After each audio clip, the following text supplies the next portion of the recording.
ఎందుకు నువ్వు తారక్ ఫ్యానిజం చేస్తున్నావు అంటాడు. సిల్లీ క్వశ్చన్ అదే. తారక్ మా కోసం ఇంత చేస్తున్నాడు, ఇట్లాంటి మా హీరో ఎన్నో చూసిండు. మా హీరో దగ్గర నుంచి నేర్చుకునేది ఏంటంటే లైఫ్ లో చూడలేనంత లో చూసిండు. నా పర్సనల్ లైఫ్ లో ఏదైనా ఆటంకాలు వచ్చినా కానీ, ఏమన్నా ఇబ్బందులు అయినా కానీ, అరే నాకంటే నా హీరో ఎక్కువ ఇబ్బంది చూసింటారా, ఇదేంటి వచ్చు ఇన్స్పిరేషన్ గా తీసుకుంటాం. వద్దు, just want to see Tarak కన్నా బిగ్ స్క్రీన్ అంతే, వేరే ఆశలు లేవు. ఒక సినిమా కోసం 20 kgs తగ్గి సినిమా తీస్తున్నాడు. లైక్ అంటే నువ్వు లిటరల్ గా నువ్వు అర్థం చేసుకోవాలి, నాట్ ఏ సింపుల్ థింగ్ అది.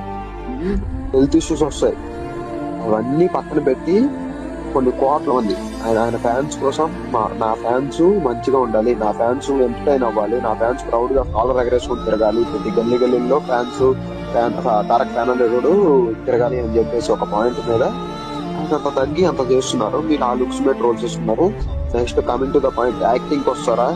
నీకు TFI లో ఏ హీరోని కంపేర్ చేయలేరు మీరు, కంపేర్ చేయలేరు మీరు. అదుర్స్ లో నీకు డాన్స్ ప్రూవ్ చేసిండు, యమదొంగలో నేను డైలాగ్ డెలివరీ ప్రూవ్ చేసిండు, జైలోకి వస్తే యాక్టింగ్ ప్రూవ్ చేసిండు, టెంపర్కి వచ్చేసరికి నేను సినిమా కోసం ఏదైనా చేస్తాను, ఎట్లయినా నటించగలను అని చెప్పేసి ప్రూవ్ చేసిండు.